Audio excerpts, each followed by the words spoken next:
கல்யாணங்கிற பேர்ல பொண்ணு மண்டபத்துக்கு வர சொல்லி போறாங்க. மாப்பிள்ளை மண்டபத்துக்கு போயிருது. வெடிக்கால 5 மணிக்கு போய் ஒரு கோயில தாலி கட்டி வந்து வெடிச்சு காத்தால 7 மணிக்கு 4 இட்லி ஒரு பொங்கல் தின்ட்டு புறப்பட்டுறாங்க.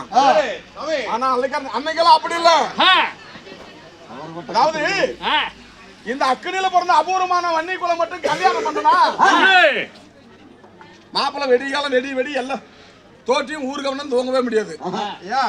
எங்க வன்னி சிகாமணி வீட்டுல கல்யாணம் பண்ணி சொன்னா தோட்டி ஊர்கவனை ஏகாலி 3 பேரும் வெடி தூங்க முடியாது. ஏன்னா மாப்பிள்ளைக்கு சாங்கி அப்படி பொட்டு தூங்க முடியாது.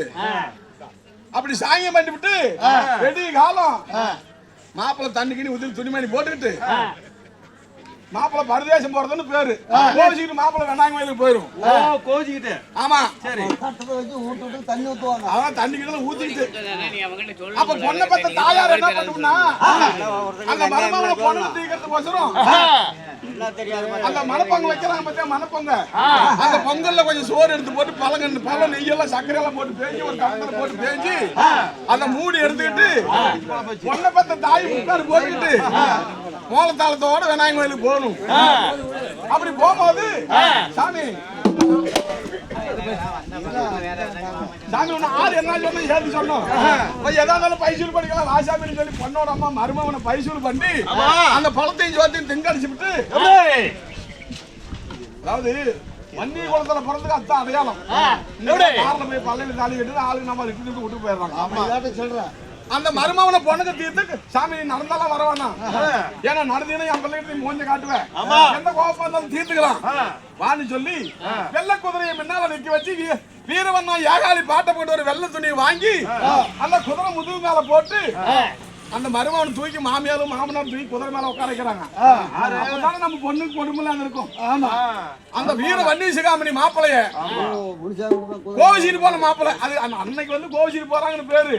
ஆனா அதுக்கு வந்து பரதேசம் போறது பேரு. பெரிய பெரிய கவுண்டைகளை கேள்வி சொல்லுவாங்க. உங்களோட ஆளுங்களுக்கெல்லாம் தெரியுங்களா? எனக்கு தெரியாது. நீங்களாம் போற போக டீ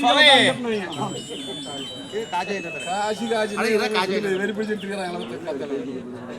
அப்படிங்கும்போது அப்ப பார்த்தாங்க அன்னைக்கு அந்த குதிரை வந்து இவங்களா உருவாக்கப்பட்ட குதிரை கிடையாது.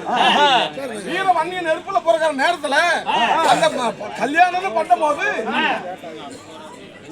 அந்த அந்த வன்னி சிகாமணி குதிரை மேல போற நேரத்துல குதிரை ஏகப்பட்ட வேகத்துல போகுது. குதிரையை கண்ட்ரோல் பண்ண முடியல. ஐயோ எனக்கு அபயம் எனக்கு குதிரையை நிறுத்த முடியலன்னு சொல்லி வீர வன்னி சிகாமணி மேல இருந்து குரல் கொடுக்கும் போது அந்த தேவர்கள் பார்த்தாங்க அந்த குதிரைய அடக்கிறதுக்கு ஒரு ஆளை ரெடி பண்ணுமே சொல்லி அப்பதான் என்ன பண்ணாங்க தங்க முடியாத சோத்தை நமக்கு தெங்க அடிச்சு குடிக்க முடியாத சாராயத்தை நமக்கு குடிக்க அடிச்சு அதே வீரமலை சாப்பிடுங்க எங்க வன்னி சிகாமணி மாப்பிள்ளை பறக்குது மேல குதிரை கண்ட்ரோல் பண்ண முடியல. அந்த குதிரையை போய் உன்னால முடிஞ்சா கண்ட்ரோல் பண்ணி நிறுத்தி கூட்டிட்டு வா அப்படின்னு சொல்லி சாம்புக்கு பறவை நம்மள உருவாக்குறாங்க. அது முடியும். அந்த சாம்பல்ல பிறந்தவங்க நாம அக்கினி தக தக தக தகன்னு எரியும் போது பிறந்தவங்க வீர வன்னீர். ஆமா அந்த அக்கினி அமைதி சாம்பலாகிற நேரத்துல பிறக்க நம்மள பிறக்க வச்சாங்க சாம்பல்ல. அதனாலதான் நம்மளுக்கு சாம்புக்கு பறவைன்னு பேரு. சாமி என்ன ஏன் பிறக்க வச்சுக்கிட்டு சாம்புன்னு கேட்டான். அப்ப சொன்னாங்க தேவர்கள் எப்படி வீரவன்னியும் குதிரை மேல போற இடத்துல குதிரையை கண்ட்ரோல் பண்ண முடியல. அந்த குதிரை கடுவாலத்தை போய் பிடிச்சு நிறுத்தி உன்னால கண்ட்ரோல் பண்ணி கூட்டிட்டு சொல்லி நம்மள பிறக்க வச்சாங்க. அதாவது நல்லா வந்துருமா அப்பதான் என்ன சாம்புக்கு பாரு நன்றி கட்ட நாய் என்ன சொன்னான்னு தெரியுமா? பண்ணைக்கார வீட்டுல தின்ன சோத்த நினைக்கல காத்தால இருந்து ஒரே கவனை கூடாத காய்ச்சி வாங்குறான் அந்த நன்றியும் நினைக்கல.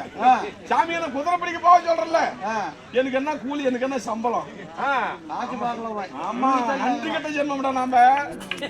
அதாவது ஏசாமி என்ன குதிரை பிடிக்காது ஓடுற குதிரை போய் எனக்கு பிடிக்க சொல்ற எனக்கு என்ன சம்பளம் அப்படின்னு பார்த்து கேள்றாரு. அப்படின்னு கேட்கும் போது அடே வையமலை சாம்புக மூத்த பிள்ளைக்கு நான் கல்யாணம் பண்ணும் போது குதிரையை பிடிச்சிட்டு விநாயகர் கோயில் வந்து கல்யாண பந்தலுக்கு நீ வந்தீங்கன்னா அந்த குதிரை மேல நெல்லு கொட்டி எங்க மாப்பிள்ளைய உட்கார வைக்கிற பாரு அந்த நெல்லு உனக்கு கல்யாணம் பண்ணி விநாயகங்களுக்கு போய் தலை சுத்தி ஊர்கோலம் வரும்போது தலை சுத்தி வேட்டி துண்டி போடுவோம். 4 ரூபா அதுல ஒரு பக்கத்து மூலையில முடிஞ்சிருக்கும். ரட்டை இலை போட்டு பந்தல்ல சோறு வாங்கி உனக்கு அத்தான் சம்பளம் அப்படின்னாங்க.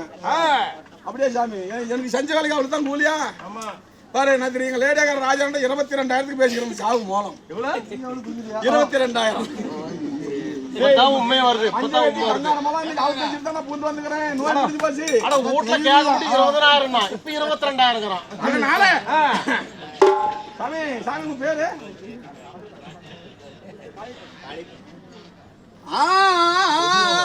காரி கூட கல்டம் சினி கால் காத்த வேண்டிய அமர்தா தோனி அக்கினியில பிறந்த அபூர்வமான வன்னி குலத்துல பிறந்த எங்க மாணிக்க கவுண்ட் அதாவது போற போக்கல 75,000 வந்துருச்சு ஒரு பவுனு. 1,00,000 ரூபாய் இருந்தா கூட பவுனுக்கு அவளுக்கு உண்டான மரியாதை தான். அடுத்த வருஷம் விற்கிற பவுனுக்கு இன்னைக்கு என்ன விலைன்னு கூட சொல்ல முடியும். ஆனா மாணிக்க கல்லுக்கு மட்டும் நிகர் விலையே கிடையாது. சொல்ல முடியாது. ஏன்னா எங்க மாணிக்க பண்ணாடி செத்து செவ்வளவு தெய்வபதி சேர்றாரு.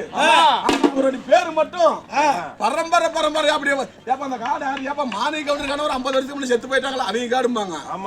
ஏன்னா மாணிக்கத்து அவளுடைய பவர் கவுண்டர்கள்ல அந்த பேருக்கு எங்க மாணிக்க கவுண்டர் மாண்டு மடிந்து வைகுந்து போற காரணத்தினால எங்க காளியப்ப கவுண்டர் ஒரு காஜனம் கொடுத்த மறுகாஜன மலையா வளர்ந்து எங்க காளியப்ப கவுண்டர் குடும்பம் எங்க மாணிக்க கவுண்டர் குடும்பம் திருப்பதி வெங்கடாச்சலபதி சன்னதி வளர்ந்து